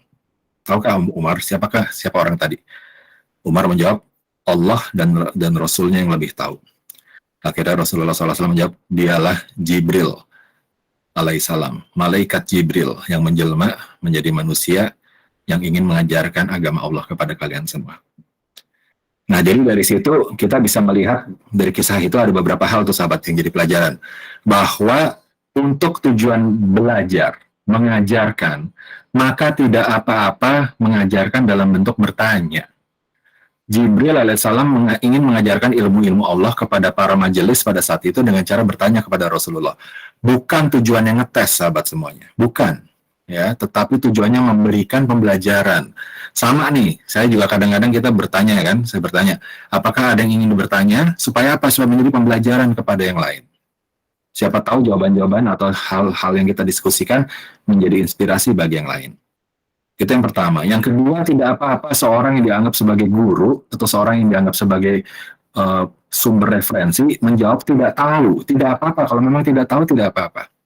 Rasulullah SAW pada saat ditanya kapan kiamat, jawaban beliau sangat indah. Yang ditanya sama-sama tidak tahunya dengan yang bertanya gitu. Ya memang beliau tidak tahu. Ya, salah satu rahasia yang tidak pernah disampaikan Allah Subhanahu wa taala kepada Rasulullah SAW adalah kapan kiamat itu. Ya.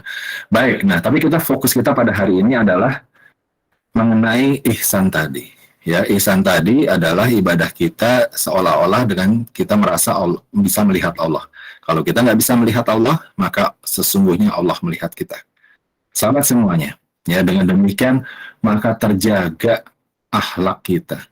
Kalau kita tahu di depan kita ada orang atau yang ada yang mengawasi, ya misalkan sama tuh, ya kan? Kalau lagi belajar, kalau lagi diawasin, lagi ujian ya, anak-anak lagi ujian, kalau diawasin sama gurunya kan tekun banget sahabat semuanya, nggak berani nyontek dan seterusnya.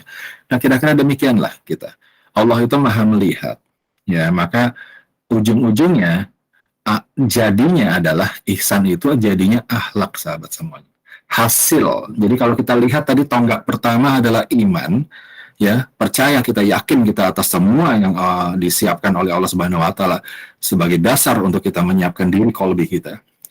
Yang kedua adalah kegiatannya, bentuk pelaksanaannya, ihsan Islam ya, bentuk pelaksanaannya ibadahnya itu Islam ya. Itu dilakukan, maka nanti hasilnya kita akan ihsan, hasilnya kita akan berbuat akhlaknya karim, soleh, solehah, sahabat semua, hasilnya. Nah, 3 tonggak inilah yang disebut dengan apa tadi namanya benteng dari hidayah. Seseorang yang akhlaknya karim, maka dia akan mudah bisa mencerna adanya hidayah Allah Subhanahu wa taala. Seseorang yang terjaga, yang selalu berpikir bahwa Allah mengawasi, selalu ada takut dengan Allah Subhanahu wa taala, ya, untuk berbuat dosa, maka lebih mudah hatinya, pikirannya, kulitnya, matanya, telinganya, semua panca inderanya lebih mudah untuk bisa menerjemahkan adanya hidayah dari Allah Subhanahu wa taala. Adanya petunjuk. Salah satu keindahan menjadi seseorang Islam yang istiqomah, seseorang Islam yang taslim, yang berserah diri 100%. Salah satu keindahannya adalah menjalankan hidup ini itu di guidance, sahabat semuanya. Dibina, dikasih petunjuk-petunjuk. Sekarang waktunya belok ke kanan. Habis itu jangan lupa, ya sekarang sahabat saya aja kalau berangkat kemana-mana, sekarang gayanya kalau nggak pakai telepon gitu kan, ada GPS-nya, nyasar sahabat semuanya. Sahabat, nyasar. Ya, tapi lihat, dengan kita menggunakan teknologi tadi dengan GPS, muncul keberanian kita untuk bisa menjelajah ke tempat-tempat yang kita belum pernah tahu, yang belum pernah sampai. Demikian juga dengan hidayah dari Allah Subhanahu wa taala. Dengan adanya hidayah dari Allah Subhanahu wa taala, dengan adanya petunjuk, kita itu satu, ya kan, insya Allah akan disampaikan kepada target-targetnya Allah Subhanahu wa taala terhadap diri kita. Masing-masing kan punya target nih. Ya. Dan yang kedua, insya Allah kalau kita selalu merasa ada petunjuk dari Allah Subhanahu wa taala, peka diri kita nih terhadap apa nih yang mesti kita rem, apa yang mesti kita lanjutkan. Sahabat semuanya, insya Allah kita punya keyakinan untuk maju lebih lebih yakin lagi, bergerak lebih yakin lagi, karena kita yakin ada Allah yang selalu menemani dengan hidayah. Kita mempunyai keberanian sama seperti tadi dengan GPS tuh ya, bisa masuk ke daerah-daerah yang kita belum tahu. Kita mempunyai keberanian untuk mencoba hal-hal ya yang bisa kita lakukan yang mungkin selama ini belum pernah kita lakukan.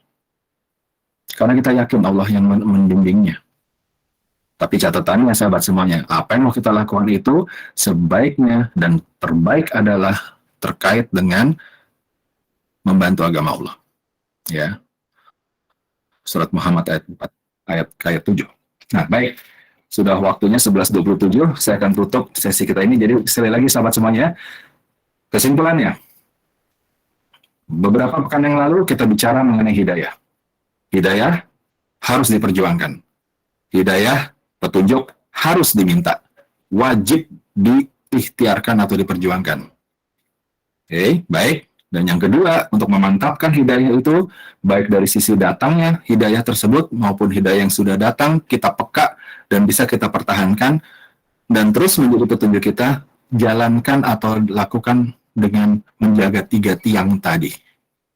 Imannya, Islamnya, dan hasilnya nanti ihsan, akhlaknya mulia. Ya, insya Allah. Nah, tetapi catatannya sahabat semuanya, lengkapi dulu imannya. Setelah iman, melangkah kepada Islamnya. Lengkapi dulu dengan cara dan proses yang benar. Sekali lagi, dengan cara dan proses yang benar sesuai ajaran Rasulullah SAW. Nah, insya Allah nanti terjaga, ya, akhlak karim dan menjadi petunjuk, ya, hidayah. Nah, baik, itu kesimpulannya dan saya akan tutup sesi kita ini. Kelihatannya udah terlalu siang, mudah-mudahan. Silakan kalau ada pertanyaan, kemungkinan kita tidak terlalu banyak buka waktu untuk pertanyaan karena waktunya sudah terlalu siang. Izinkan saya akan Oke, sebentar Mas Adi, biar saya selesaikan dulu. Karena ini penting ya untuk pemahaman. Sebentar Mas Adi. Saya akan masuk ke dalam surat ke-74 Al-Mudassir, surat ke-74, silakan sahabat nanti coba cek ulang, surat ke-74 Al-Mudassir, di ayat penutupnya, yaitu ayat 54, 55, 56. Ya, Al-Mudassir, surat ke-74, ayat penutupnya, 54, 55, 56. Saya akan bacakan artinya, ya. A'udzubillahi minasyaitonirrajim. Tidak, sesungguhnya Al-Quran itu benar-benar suatu peringatan. Sahabat, ya, Allah Subhanahu wa Ta'ala menekankan hidayah tadi ya, hidayah petunjuk, ya. Maka Allah sampaikan sesungguhnya Al-Quran itu suatu peringatan. Peringatan dalam arti kata memberikan sebuah kita petunjuk, kapan harus berhenti, kapan harus melangkah dan seterusnya. Tetapi lihat ayat 55 sahabat semuanya. Ayat 55 Allah sampaikan seperti ini. Maka barang siapa menghendaki, tentu dia akan mengambil pelajaran darinya. Lihat sahabat semuanya, Allah sudah turunkan Al-Quran sebagai peringatan. Tetapi lihat, siapa yang mendapatkan peringatan itu, ayat 55 menegaskan bahwa hanya mereka yang menghendaki Quran menjadi peringatan bagi dirinya. Ternyata Allah juga sudah paham dan sudah sangat tahu, Allah Maha mengetahui, ada manusia-manusia yang nggak ingin Al-Quran menjadi peringatannya. Dan hasilnya di ayat 56, lihat. Dan mereka tidak akan mengambil pelajaran dari Al-Quran, kecuali jika Allah menghendakinya. Dialah Tuhan yang patut kita bertakwa kepadanya dan yang berhak memberi ampun. Allahu Akbar. Shadaqallahul azim. Lihat sahabat semuanya. Saya ulang lagi ya. Sekarang saya bacanya bersambung. 54, 55, 56 surat Al-Mudassir. Perhatikan kata-kata ini. A'udzubillahi minasyaitonirrajim.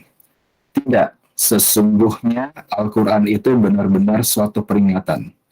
Maka barang siapa menghendaki, tentu dia mengambil pelajaran darinya. Dan mereka tidak akan mengambil pelajaran darinya kecuali jika Allah menghendakinya. Dialah Tuhan yang patut kita bertakwa kepadanya dan yang berhak memberi ampun. Shadaqallahul azim. Ringkasannya seperti ini sahabat semuanya. Allah sebenarnya sudah memberi kita petunjuk. Bentuknya Al-Quran, bentuknya hidayah, bentuknya ilham. Dasar bentuknya adalah Al-Quran, sahabat semuanya. Itu adalah peringatan kepada kita. Tetapi ya, kepada siapa peringatan itu? Kepada orang yang memang ingin menghendaki. Dan orang-orang yang menghendaki ini pun tidak akan mendapatkan peringatan hidayah apabila Allah tidak menghendaki. Jadi ada hubungan sebab akibat di antara duanya, nggak bisa tepuk sebelah tangan, sahabat. Kita harus menginginkan hidayah Allah tersebut, dan Allah harus izinkan hidayah tersebut turun. Ditegaskan tuh di surat itu. Al-Quran adalah petunjuk, Al-Quran adalah peringatan, sahabat semuanya. Namun itu untuk mereka yang mau, dikasih petunjuk Quran, untuk mereka yang mau menjalankan. Itu pun kalau Allah kehendaki, ada orang-orang yang mungkin menghendaki didapatkan petunjuk, tapi Allah tidak izinkan turun petunjuknya. Kenapa, sahabat semuanya? Kenapa? Ada orang-orang yang menghendaki diberikan petunjuk oleh Allah, pengen dapat petunjuk dari Allah, dan tahu bahwa petunjuk itu adanya di Quran dan ajaran-ajaran Rasulullah SAW. Dia kepengen dapat bantuan, tapi Allah nggak kehendaki. Kenapa, sahabat? Lihat tadi benteng-bentengnya hidayah itu. Lihat lagi keimanannya. Yang 6 itu jalan nggak dengan benar? Jalan nggak dengan utuh? Masih ada keraguan nggak dengan kodok dan kodar dan keraguan dari yang lainnya? Kalau sudah itu berhasil semuanya, lihat yang 5. Lihat yang 5, sudah tuntas belum?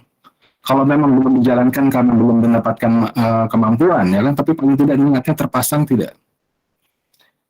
Karena yang paling makin ke bawah tuh Allah juga makin toleran gitu. Ya sudah, kalau memang belum mampu tidak dijalankan tidak apa-apa. Tapi yang atasnya, zakatnya jalan nggak? Atasnya lagi, saumnya jalan tidak yang benar?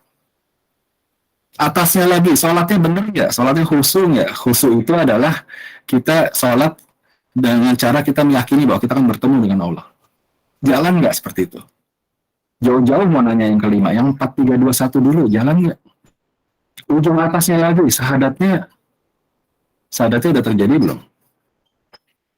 Sesuai dengan apa? Sesuai dengan cara dan proses yang tadi sudah disampaikan. Dan yang terakhir adalah hasilnya, ihsannya udah kelihatan belum? Amalnya udah karim belum? Akhlaknya udah karim belum? Jadi pantas nih, surat ini menjadi peringatan. Ya, ayat ke-54, 55, 56 dari Al-Mudathir, surat ke-74. Bahwa memang benar, diyakinkan sekali lagi. Memang benar ada petunjuk itu ada, tetapi untuk mereka-mereka yang mau, dan yang kedua adalah untuk mereka-mereka yang mau dan dikasih izin oleh Allah Subhanahu wa taala petunjuk itu turun.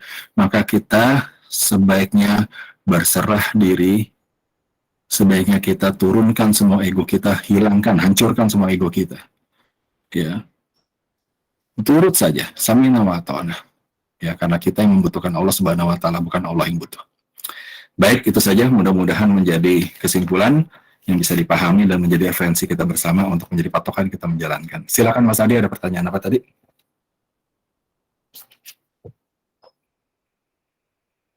Pak Julio. Halo. Ya, silakan Mas Adi. Jika kita memulai usaha dan terkumpullah sebuah modal, apakah kita langsung bisa mengenakan dari syarat untuk modal tersebut untuk dibayarkan zakat? Baik. Terima kasih Mas Adi. Sahabat semuanya, yang menjadi objek, menjadi target, subjek dari perhitungan zakat adalah penerimaan. Penerimaan atau hasil usaha. Jadi kalau baru mengumpulkan modal, belum menjalankan usaha, belum menjadi objek dari zakat.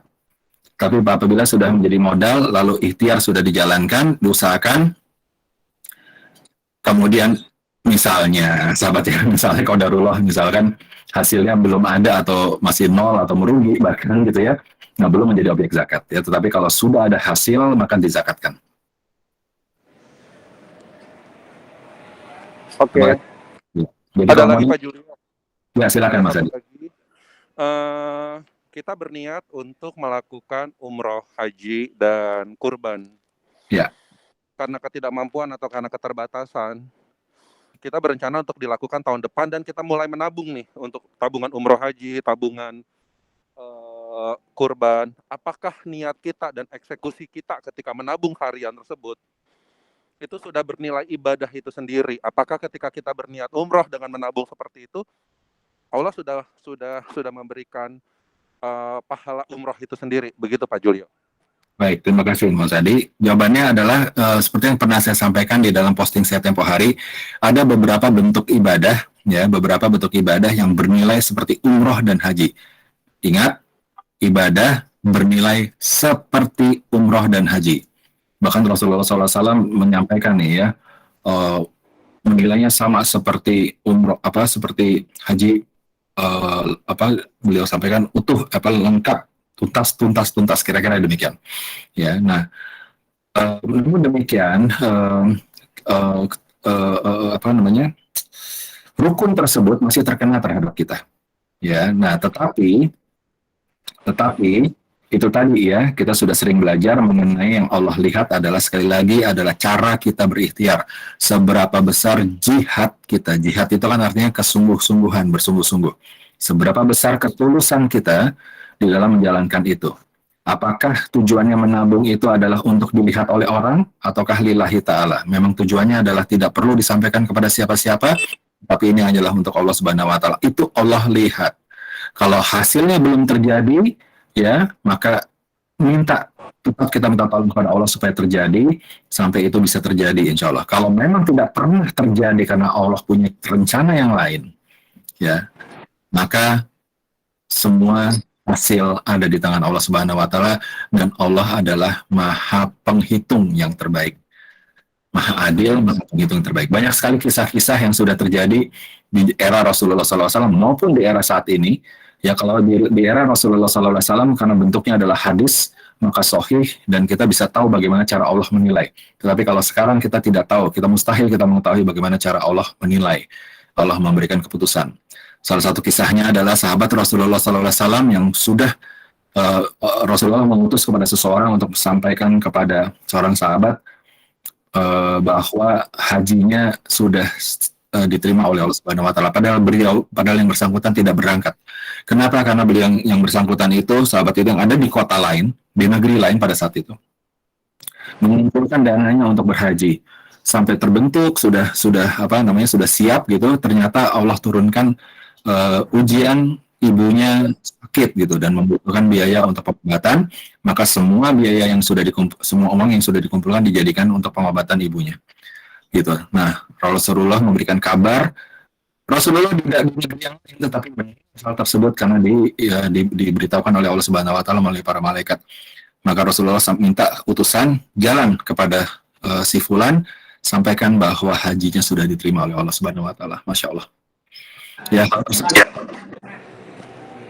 berbasis hadis, jadi kita bisa mengetahui bagaimana cara Allah memutuskan, ya, yang tentu saja kuasanya 100% ada di Allah dan kita nggak bisa mengukur.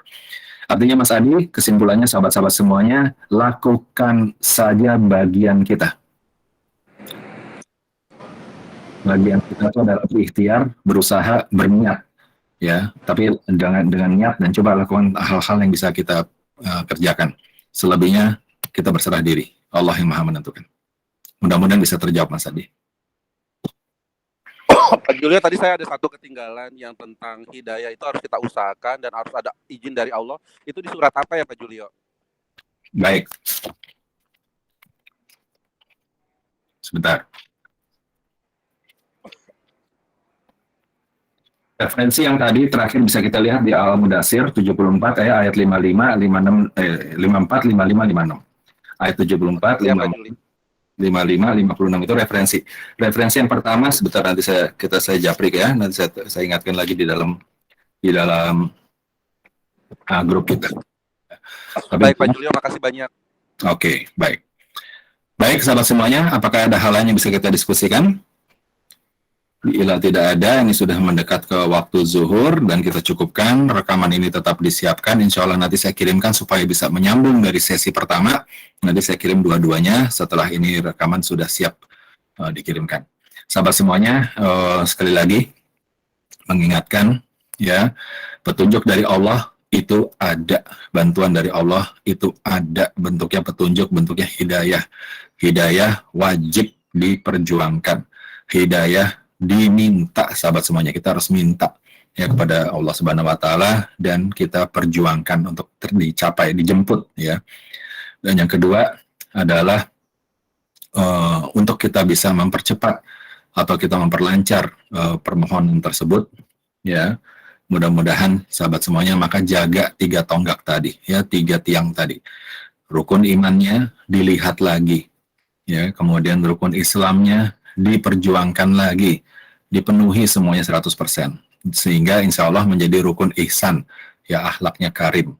Karena bagaimanapun peringatan dari Allah Subhanahu wa taala itu ada dalam bentuk Al-Qur'an dan berlaku bagi mereka yang menginginkan, dan itu pun sesuai dengan apa yang Allah izinkan. Ya, jadi posisi kita nih sebagai makhluk Allah itu rentan, sahabat semuanya. Ya, posisi kita nih lemah sebagai makhluk Allah Subhanahu wa taala, maka minta tolong sama Allah. Salah satu caranya minta tolong sama Allah, buktikan kalau memang pantas ditolong. Caranya supaya dipantaskan oleh Allah bahwa kita ditolong, maka berjuanglah, maka lakukan tugas-tugasnya ya untuk bisa menolong agama Allah. Surat Muhammad ayat ke-7, 47. Surat 47 ayat 7. Jalankan itu di semua kemampuan kita. Baik sahabat semuanya, mari saya berdoa yang menutup sesi ini untuk kita semakin bisa berserah diri ya, dan terjaga cara kita, dan kemudian diberi petunjuk kita, mudah-mudahan bisa menjalankan dengan cara yang tepat. Ingat, cara dan proses yang tepat sahabat semuanya. Bahkan dimulai dari semua rukun Islam, cara dan proses yang tepat. Kita akan perdalam lagi insya Allah untuk hal ini. Mari kita berdoa sahabat semuanya, karena kita yang tidak mampu apa-apa ini hanya bisa berjalan membuat perbaikan-perbaikan dengan pertolongan dan izin dari Allah Subhanahu wa taala. Mari kita rendahkan hati kita serendah-rendahnya dan tinggikan harapan kita setinggi-tingginya hanya kepada Allah Subhanahu wa taala. Auzubillahi minasyaitonirrajim. Bismillahirrahmanirrahim. Astaghfirullah wa atubu ilaih. Astaghfirullah wa atubu ilaih. Astaghfirullah wa atubu ilaih. Allazi la ilaha illa huwal hayyul qayyum wa atubu ilaih. Hasbiyallah la ilaha illa huwa alaihi tawakkaltu wa huwa rabbul arsyil azim. Ya hayyu ya qayyum bi rahmatika astaghis. Naslih li sya'ni kullahu wa la takilni ila nafsi tarfata ain abada. Allahumma inni nas'aluka ilman nafi'a wa rizqan thayyiban wa amalan mutaqabbalan. Rabbi atahilni mudhala sidki wa akhrijni maraja sidki wa ja'alni min ladunka sultanan nasira. Rabbi firli wali walidayya warhamhuma kama rabbayana shaghira. Rabbana hab lana min azwajina wa dzurriyyatina qurrata a'yuni waj'alna lil muttaqina imama. Rabbana taqabbal minna innaka antas samiul alim. Rabbana waj'alna muslimaini laka wa min dzurriyyatina ummatan muslimatan laka wa arina manasikana wa tub alaina innaka antat tawwabur rahim. Hasbunallah wa ni'mal wakil, ni'mal maula wa ni'man nasir. Allahumma arinal haqqa haqqan warzuqna tibaa'a wa arinal batila batilan warzuqna ijtinaba. Ya muqallibal qulub tsabbit qalbi ala dinik wa ta'atik. Rabbana atina min ladunka rahmatan wa hayyi lana min amrina rasyada. Allahumma innaka afuwun tuhibbul afwa fa'fu anna ya karim. Rabbana atina fid dunya hasanah wa fil akhirati hasanah wa qina azabannar. Raditu billahi rabban wa bil islami dina wa bi Muhammadin sallallahu alaihi wasallam nabiyya wa rasuluh. Subhana rabbika rabbil izzati amma yasifun wa salamun alal mursalin alhamdulillahi rabbil alamin. Sahabat semua, terima kasih. Semoga Allah ridho, memudahkan dan berhasilkan semua ikhtiar kita, diberikan kita kesehatan, diberikan kita kelancaran, diberikan kita istiqomah, dimudahkan kita bisa melihat adanya petunjuk-petunjuk Allah, dan diberikan kita bisa memiliki kemampuan untuk memenuhi ketiga tiang tadi, ya, iman, Islam, ihsan yang sempurna. Insyaallah amin ya rabbal alamin. Tidak ada yang sempurna kecuali Allah Subhanahu wa taala, tetapi kita bisa berikhtiar untuk bisa mendekati ke hal tersebut. Ingat, Allah yang Maha menentukan hasilnya. Di giliran kita, porsi kita adalah bekerja dan beribadah serta berikhtiar. Fungsi kita sebagai abid, hamba Allah, dan sebagai khalifah, jalankan misi tersebut dengan sesungguhnya. Terima kasih sahabat semuanya, mohon maaf lahir batin apabila ada kesalahan kata dan sikap. Insya Allah kita jumpa lagi nanti diberitahukan dalam waktu 2 minggu ke depan. Insya Allah. Terima kasih. Kemari kita tutup sesi ini dengan hamdalah. Alhamdulillahirabbil alamin. Subhanakallahumma rabbana wa bihamdika asyhadu an la ilaha illa anta astaghfiruka wa atubu ilaik. Terima kasih. Wassalamualaikum warahmatullahi wabarakatuh.